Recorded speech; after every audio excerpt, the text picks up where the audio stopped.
What's going on, guys? Justin and Eric back again. That's Justin if you don't know, and I'm Eric if you don't know. We're going to see Man of Steel, and I don't know, it's getting mixed reviews, and I think it's going to be pretty good.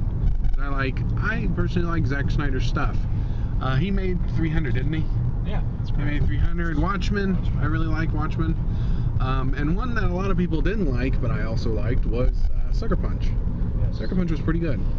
So looking forward to seeing this, even though it is getting kind of mixed reviews. On Rotten Tomatoes, it's at like 58? 57. And I think that's ridiculous. You know, they're just kind of hating on it. I think it's kind of like the way they treated Dark Knight Rises. They were giving that really bad reviews in the beginning, and I think people are just being fickle about it. You know, not taking it for what it is and expecting too much. So, we'll see. What do you think, Justin? I'm excited. Excited? I've actually been excited since I first ever heard about it, like a year or two ago. Okay. So. But Nolan's producing, isn't he? Yeah, that's right. Nolan's producing, so there is hope. That's originally why I was excited, because Nolan's involvement. So. Yeah, we'll see. So, going to see it.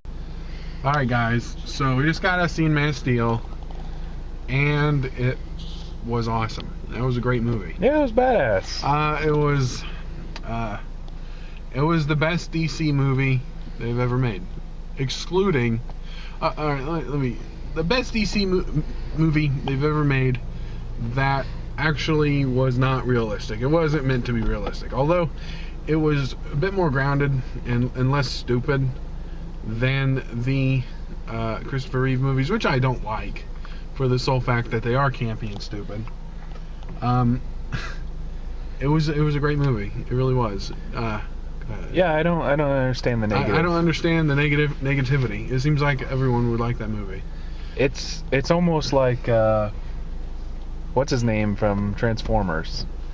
Michael Bay. Michael Bay directed this. He was like, explosions. There was a lot of action. There was a lot of destruction, and honestly, the sound was a little too loud. It was loud. It was the loudest movie I've ever heard. But it was exactly what I wanted from a Superman movie. Yeah.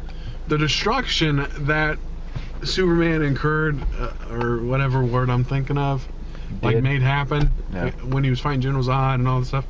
That's what I always imagined would happen, and they've never done it. Yeah. Like I read what movie? The Death of Superman, the comic, and in the comic, Metropolis was pretty much destroyed. Yeah. And that's what happened in this movie. It was just freaking awesome. It's epic. It's awesome. It was a great movie. And you know, Zack Snyder, he gets some hate for some of the movies he did. It was very stylized. Like, very vibrant colors, and it was great. The visual aspect of it was great. And in the credits, Hans Zimmer. Yeah. Again, he does an awesome score.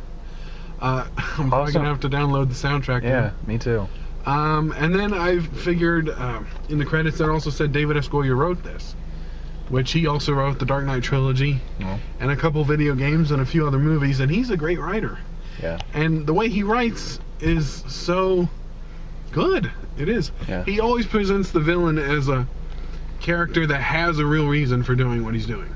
General Zod had a real reason for doing what he was doing. Yeah. And you could see that, you know? Yeah, this opens up the door for hopefully a whole franchise. I can see another Superman being made. Yeah. And if they do make Justice League, they're gonna have to do Darkseid. They're gonna have to do a Darkseid if they do, because Darkseid's fucking badass. Yeah. And I'm so glad that they're doing the right thing. They're making good movies now. Like Green Lantern sucked. Yeah. And that was the last DC movie that really was DC. Like, I mean, Batman's DC, but the way they presented Batman wasn't DC. Yeah, that's Batman. true. Those Batman movies are great. I love those Batman movies, Dark Knight and stuff. But those aren't. They kind of are. It's hard to explain. They're good, and they kind of stick to what Batman's doing. But so overall, what would you give the movie? 5. I give it a 5 out of 5. It was great. I loved it. Yeah. And I'm gonna buy it day one.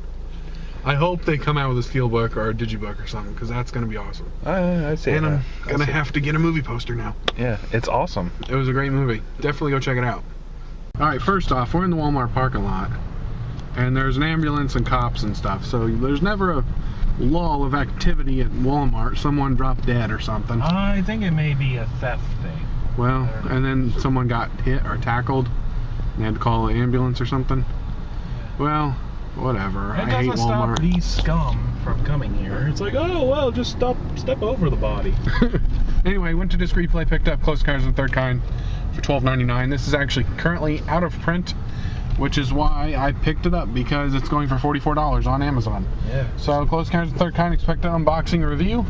Looking forward to watching it, one of Steven Spielberg's first and best movies. But I think that'll do it for us. Thanks for watching. See you later.